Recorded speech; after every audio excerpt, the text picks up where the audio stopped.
जिंदगी का सफर सुहाना हो, इसके लिए सावधान रहना जरूरी है। रोजमर्रा के आपाधापी में कुछ देर बैठकर सोचना समझना भी जरूरी है कि आपके आसपास क्या हो रहा है और जो कुछ हो रहा है उससे हमारी जिंदगी, हमारा परिवार कैसे प्रभावित हो सकता है। इसलिए हॉर्न बजाकर बाखबर करने वाली खबर जरूरी होती है।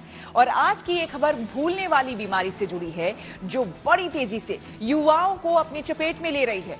ये अल्जाइमर या डिमेंशिया नहीं है, बल्कि इसका नाम है सूडो डिमेंशिया। अगर आप भी अक्सर किसी का नाम भूल जाते हैं, जरूरी काम भूल जाते हैं, तो हो सकता है कि आप इस बीमारी के शिकार हैं। इस बीमारी को लेकर डॉक्टर सतर्क कर रहे हैं, इसलिए सावधानी वाला हॉर्न बजाना जरूरी है। किस्सा दिलविल प्यार व्यार का हो तो सब कुछ भूल जाना चलता है, लेकिन जब सामने खड़े शख्स का नाम भी याद ना आए तो जनाब ये मामला मोहब्बत का नहीं है। ये एक समस्या है जो बेहद परेशान कर सकती है। सोचिए, किसी दोस्त से जरूरी बात करनी हो और आप भूल गए। बाजार से कोई जरूरी सामान खरीदना हो पर भूल गए। ये भी हो सकता है कि कार की चाबी हाथ में रखकर आपने उसकी तलाश में पूरा घर छान मारा। अखबार कहाँ रखा था, मोबाइल फोन कहाँ रख दिया, ये भी भूल गए। अगर ऐसा आपके साथ लगातार हो रहा है तो बात को टालिए मत, समझ लीजिए कुछ लोचा है। आमतौर पर 60 साल की उम्र के बाद भूलने की बीमारी यानी डिमेंशिया या अल्जाइमर की चपेट में आने का खतरा होता है। लेकिन अब युवा और 50 साल से कम उम्र के लोगों में भूल जाने वाली समस्या तेजी से बढ़ रही है। इस समस्या को लेकर डॉक्टर्स आगाह कर रहे हैं, इसलिए जरूरी है इसे लेकर हम भी सावधानी वाला हॉर्न बजाएं।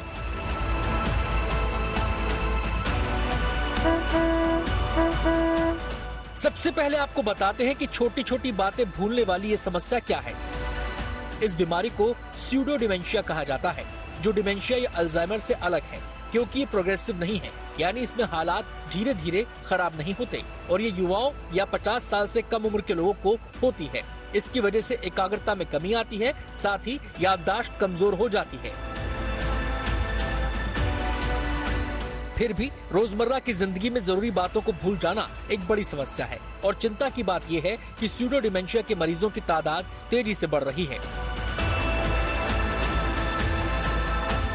अंदाजा है कि अकेले दिल्ली एनसीआर में हर महीने इस बीमारी के करीब 50 केस सामने आ रहे हैं। अब सवाल है, स्यूडो डिमेंशिया की वजह क्या है?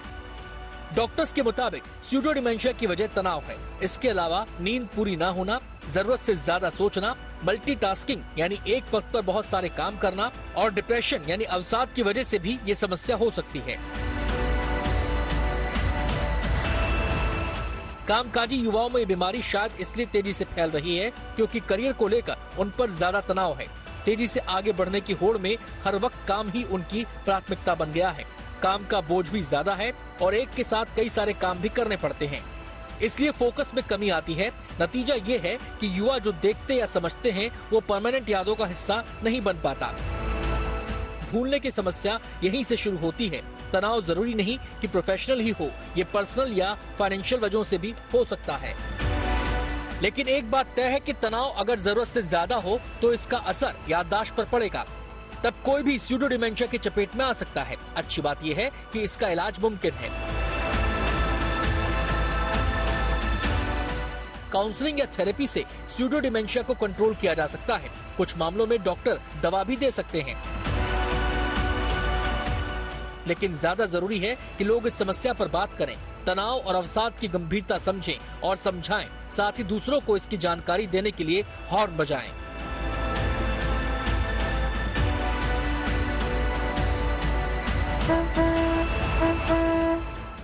Bureau report, good news today. Pseudo dementia यानी कि कम उम्र में ही भूलने वाली बीमारी से निजात पाने के लिए क्या करना जरूरी है, इस पर हमने बात की डॉक्टर भावना बर्मी से। सूडो डिमेंशिया एक ऐसी स्थिति है जिसमें किसी व्यक्ति में दिमागी कठिनाइयों का आभास होता है, जैसे कि याददाश्त में समस्याएं या कॉग्निटिव समस्याएं।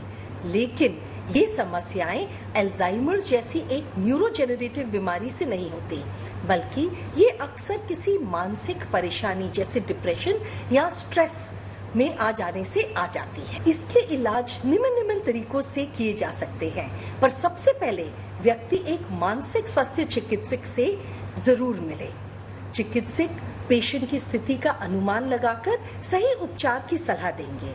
अगर डिप्रेशन, एंजाइटी या किसी और मानसिक समस्याएं के चलते स्यूडो डिमेंशिया हो तो चिकित्सक दवाइयों का प्रशासन कर सकते हैं और ये दवाइयां समस्याओं को विभिन्न तरह से बेटर कर सकती है। स्वस्थ आहार और अच्छी नींद भी मानसिक स्वास्थ्य के लिए महत्वपूर्ण है। तो एक ऐसा कंस्ट्रक्टिव शेड्यूल बनाइए जिसके अंदर आप अच्छा खाइए, अच्छे से नींद कीजिए, अपना एक एक्सरसाइज शेड्यूल होना चाहिए दिनचर्या में, या आप अपना जो रोजगार है या जो आपका रोज रूटीन है उसको अच्छे से निभा रहे हैं। कुछ हॉबीज, कुछ मेडिटेशन, कुछ योगा इसमें जरूर लेके आइए और इसके साथ साथ अच्छा सोशल सपोर्ट आपके लिए बहुत महत्वपूर्ण होता है जो आपको तनाव से दूर लेके जा सकता है।